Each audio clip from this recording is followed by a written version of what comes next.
Hi all, എല്ലാവർക്കും ചാനലിലേക്ക് സ്വാഗതം. ഇത് PhD ആസ്പിരൻസിന് അതുപോലെ PhD സ്റ്റുഡൻസിനൊക്കെ ഹെൽപ്പ് ചെയ്യുന്ന ഒരു വീഡിയോ ആണ്. അപ്പൊ നമ്മൾ PhD റിലേറ്റഡ് വീഡിയോ ഒക്കെ ഇട്ടിട്ട് കുറച്ചധികം നാളായി. പക്ഷെ ഇനി കണ്ടിന്യൂസ് ആയിട്ട് ഇടാൻ പോവാണ് PhDയുടെ ബന്ധപ്പെട്ട കാര്യങ്ങളൊക്കെ. അപ്പൊ എല്ലാവരും ചാനൽ സബ്സ്ക്രൈബ് ചെയ്യാത്തവരൊക്കെ സബ്സ്ക്രൈബ് ചെയ്യാട്ടോ. അപ്പൊ ഇന്ന് ഞാൻ മെയിനായിട്ട് ഇപ്പൊ PhD ഒന്ന് സ്റ്റാർട്ട് ചെയ്ത് കഴിഞ്ഞാൽ പിന്നെ അതിന്റെ ഒരു പ്രധാനപ്പെട്ട ഒരു സംഭവമാണ് പേപ്പർ റൈറ്റിംഗ് എന്നുള്ളത്. അപ്പൊ യൂഷ്വലി PhD ടൈമില് 3 ടൈപ്പ് ഓഫ് പേപ്പേഴ്സ് ആണ് പൊതുവെ കൂടുതൽ പേര് എഴുതാറ്. അങ്ങനെ കമ്പൽസറി ഒന്നുമില്ല. ഈ പേപ്പറിന്റെ കാര്യം വാരി ചെയ്യും, ഓരോ നമ്മളെ ഇൻസ്റ്റിറ്റ്യൂഷൻ അനുസരിച്ചും അതേപോലെ ഒക്കെ അനുസരിച്ച് വാരി ചെയ്യുന്നതാണ് പേപ്പറിന്റെ ക്രൈറ്റീരിയ എല്ലാം. പക്ഷെ എപ്പോഴും കുറച്ച് പബ്ലിക്കേഷൻസ് നമുക്ക് PhD ടൈമിൽ ഉണ്ടായിരിക്കുന്നതാണ് ഏറ്റവും നല്ലത്.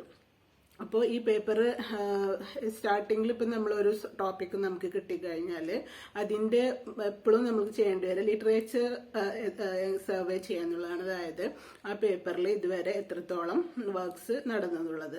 അപ്പോൾ അതെല്ലാം ചെയ്തിട്ട് നമ്മളൊരു റിവ്യൂ പേപ്പർ പോലെ സബ്മിറ്റ് ചെയ്യുകയാണെങ്കിൽ നമുക്ക് അത്യാവശ്യം നമ്മുടെ ഇപ്പോൾ തീസൊക്കെ എഴുതുന്ന സമയത്ത് നമുക്ക് ഒരു ലിറ്ററേച്ചർ റിവ്യൂ എന്ന് പറഞ്ഞാൽ നമ്മളൊരു ചാപ്റ്റർ എഴുതും. അപ്പോൾ നമുക്കതൊരു വളരെ യൂസ്ഫുൾ ആവുകയും ചെയ്യും. മാത്രമല്ല നമുക്കൊരു പബ്ലിക്കേഷൻ ആയിട്ട് കിട്ടുകയും ചെയ്യും. പിന്നെ നമുക്ക് എന്താ പറയുക, മെയിൻ ആയിട്ടുള്ള നമ്മുടെ റിസർച്ച് പേപ്പർ റൈറ്റിംഗ് അതിനൊക്കെ ഒരു മുന്നോടിയായിട്ടൊരു പേപ്പർ റൈറ്റിങ്ങിനെ പറ്റി ഒരു അത്യാവശ്യം നോളജ് കിട്ടാനായിട്ടും ആ റിവ്യൂ പേപ്പർ റൈറ്റിംഗ് ഹെൽപ്പ് ആവും. അപ്പോൾ അതാണ് റിവ്യൂ പേപ്പർ റൈറ്റിങ്ങിനെ പറ്റി പറയാനുള്ളത്. പിന്നെ വരുന്നതാണ് മെയിനായിട്ട് റിസർച്ച് പേപ്പർ റൈറ്റിംഗ്. അതാണ് ഏറ്റവും കൂടുതൽ ഇമ്പോർട്ടൻ്റ്. ഇതിലൊക്കെ റിസർച്ച് ചെയ്തിട്ട് നമുക്ക് കിട്ടുന്ന ഫൈൻഡിങ്സ് എല്ലാം വെച്ചിട്ട് അയക്കേണ്ടതാണ് ഈ റിസർച്ച് പേപ്പർ എന്നുള്ളത്.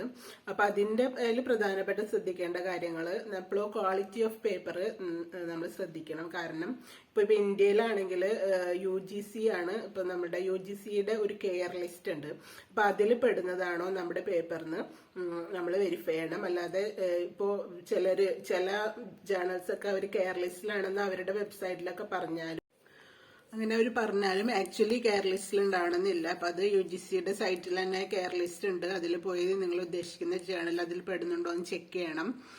പിന്നെ വേറൊരു നമുക്ക് നോക്കാനുള്ള സംഭവമാണ് ഇമ്പാക്ട് ഫാക്ടർ എന്ന് പറഞ്ഞത്. ഓരോ ജേർണലിലും ഓരോ ഇമ്പാക്ട് ഫാക്ടർ ഉണ്ടാവും. അപ്പൊ ഇതൊരു അത്യാവശ്യം ഒരു ഇമ്പാക്ട് ഫാക്ടർ എങ്കിലും ഉണ്ടോ, ചെറിയ വാല്യൂ ആണെങ്കിലും അറ്റ്ലീസ്റ്റ് അത് ഉണ്ടോ എന്ന് നോക്കണം. അത് ഇല്ലാത്തൊരു ജേർണലിന് അയക്കുന്നത് വലിയ കാര്യം ഉണ്ടാവില്ല. അതേപോലെ ഇപ്പൊ ഒരുപാട് പെയ്ഡ് ജേർണൽസ് ഉണ്ട്. അതായത് നമ്മൾ പൈസ കൊടുത്തിട്ട് പബ്ലിഷ് ചെയ്യണത്, അത് പോവാതിരിക്കാണ് നല്ലത്. കാരണം ഇപ്പോൾ നമ്മളിപ്പോ ഇത് കഴിഞ്ഞിട്ട് എന്തെങ്കിലും ഒരു ജോബോ ഇതിനൊക്കെ വേണ്ടി പോകുമ്പോൾ ഇപ്പോൾ ആർക്കറിയാം, അവിടെ ഇരിക്കുന്നവർ എക്സ്പേർട്സ് ആയിരിക്കുമല്ലോ ഇന്റർവ്യൂ ചെയ്യാതിരിക്കുന്നത്, അവർക്കറിയാം ഇത് പെയ്ഡ് ജേർണലാണ്.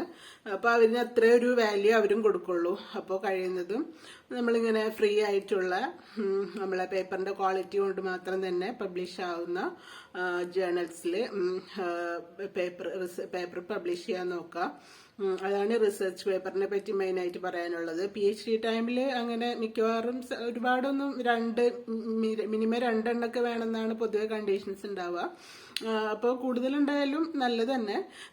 പിന്നെ ഒരുപാട് പബ്ലിക്കേഷൻസ് വെറുതെ ഉണ്ടാക്കാൻ വേണ്ടിയിട്ട് നമ്മളിങ്ങനെ റിസർച്ച് ടൈം നീട്ടിക്കൊണ്ടുപോകേണ്ട ആവശ്യമില്ല. അത്യാവശ്യം നമുക്ക് വേണ്ട ഇതൊക്കെ ആയിക്കഴിഞ്ഞാൽ നമുക്ക് തീസ് സബ്മിറ്റ് ചെയ്യാൻ നോക്കുക. കാരണം പേപ്പർ എന്ന് പറഞ്ഞാൽ നമുക്ക് എപ്പോൾ വേണമെങ്കിലും PhD ടൈമിൽ മാത്രമല്ല, നമ്മൾ ശരിക്കും PhD കഴിയുമ്പോഴാണ് നമുക്ക് ഏകദേശം എങ്ങനെയാണ് നന്നായി എഴുതേണ്ടതെന്നൊക്കെ കറക്റ്റ് ഐഡിയ കിട്ടും. അപ്പോൾ നമുക്കിപ്പോൾ PhD പോസ്റ്റ് ഡോക്ടറൽ ടൈമിലോ അല്ലെങ്കിൽ ഈവൻ ഫാക്കൽറ്റി ആയി കഴിഞ്ഞാൽ എപ്പോൾ വേണമെങ്കിലും എഴുതാം. അപ്പൊ അതാണ് റിസർച്ച് പേപ്പറിനെ പറ്റിയുള്ളത്. പിന്നെ വരുന്നതാണ് കോൺഫറൻസ് പേപ്പർ. അപ്പൊ ഈ കോൺഫറൻസ് പേപ്പർ പേര് പോലെ തന്നെ കോൺഫറൻസസിൽ പബ്ലിഷ് ചെയ്ത് വരുന്നതാണ്.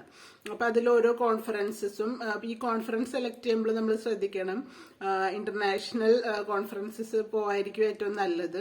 അതുതന്നെ ഇന്റർനാഷണൽ കോൺഫറൻസസിലൊക്കെ തന്നെ ഞങ്ങളിപ്പോ എഞ്ചിനീയറിംഗ് ഒരു സ്ട്രീം ആയതുകൊണ്ട് അതിൽ IEEE ആണ് നമ്മുടെ അതിന്റെ ഏറ്റവും ഹയസ്റ്റ് അതോറിറ്റി തരണം. അപ്പൊ ഈ ജേർണൽസ് കോൺഫറൻസിൽ നമ്മൾ അയക്കുന്ന ജേർണൽസ് IEEEയിൽ പബ്ലിഷ് ചെയ്ത് വരുന്നുണ്ടോ നോക്കണം. അപ്പൊ IEEEയിൽ പബ്ലിഷ് ചെയ്ത് വരുന്നുള്ളത് കൊടുത്താല് അങ്ങനെ പബ്ലിഷ് ചെയ്താൽ അത് IEEE വരെയും നമുക്കതൊരു ജേർണൽ ഒരു എന്താ പറയുക ഒരു പേപ്പറായി എടുക്കുകയും ചെയ്യുള്ളൂ. അല്ലെങ്കിൽ ജസ്റ്റ് നമുക്ക് ഏതെങ്കിലും IEEE വരാത്തതൊക്കെ ആണെങ്കിൽ അത് പിന്നെ എവിടെയും ആ കോൺഫറൻസിൽ കഴിഞ്ഞു പോയി എന്നേ ഉണ്ടാവുള്ളൂ. അപ്പൊ അത് നോക്കുക.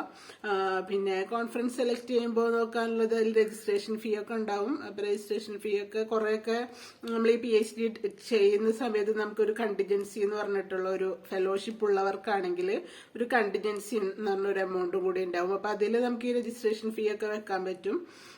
ചിലപ്പോൾ ഇൻസ്റ്റിറ്റ്യൂഷൻ ഫണ്ടിങ് തരെ അങ്ങനെ എന്തെങ്കിലുമൊക്കെ ചെയ്യാം.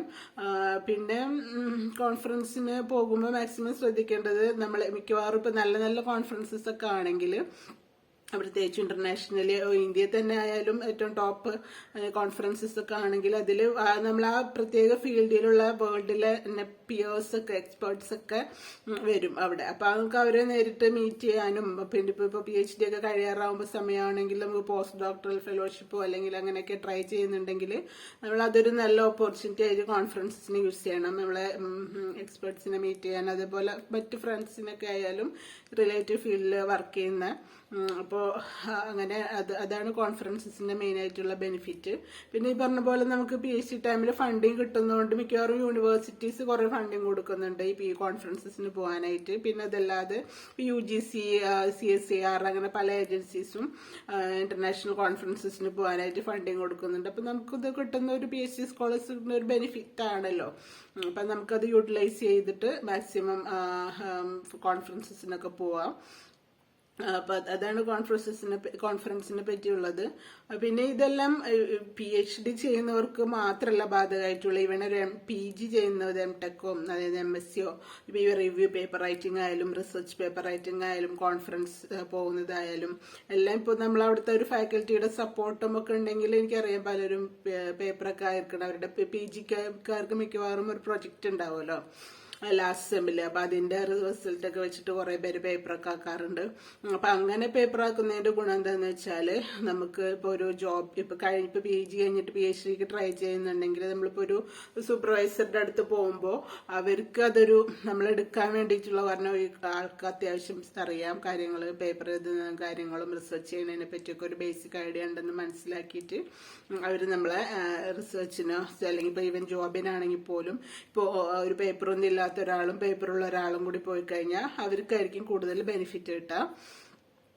അപ്പോൾ ഇതൊക്കെയാണ് ബേസിക് ആയിട്ടുള്ള പേപ്പറിന്റെ കാര്യങ്ങൾ. പിന്നെ ഡീറ്റെയിൽഡ് ആയിട്ട് ഓരോ paper writing, conference paper writing, review paper writing അതിനെ പറ്റിയൊക്കെ വീഡിയോ ഇടാം. പെട്ടെന്ന് ആവശ്യമുണ്ടെങ്കിൽ നിങ്ങൾ കമന്റ് ചെയ്യണം കേട്ടോ, നിങ്ങൾക്ക് താല്പര്യം ഉണ്ടെങ്കിലേ ഇടുള്ളൂ. അപ്പോൾ പറയുന്ന പോലെ വീഡിയോ ലൈക്ക് ചെയ്യും, ഷെയർ ചെയ്യും, കമന്റ് ചെയ്യും, അതേപോലെ ചാനൽ സബ്സ്ക്രൈബ് ചെയ്യും. പുതിയ പുതിയ വീഡിയോസ് കിട്ടാനായി ബെല്ലൈക്കൺ എനേബിൾ ചെയ്യും. പിന്നെ എൻ്റെ ഇൻസ്റ്റാഗ്രാം ഹാൻഡിലുണ്ട്, ഞാൻ ലിങ്ക് ഡിസ്ക്രിപ്ഷനിൽ കൊടുത്തിട്ടുണ്ട്. Dr.Shameena എന്നാണ്.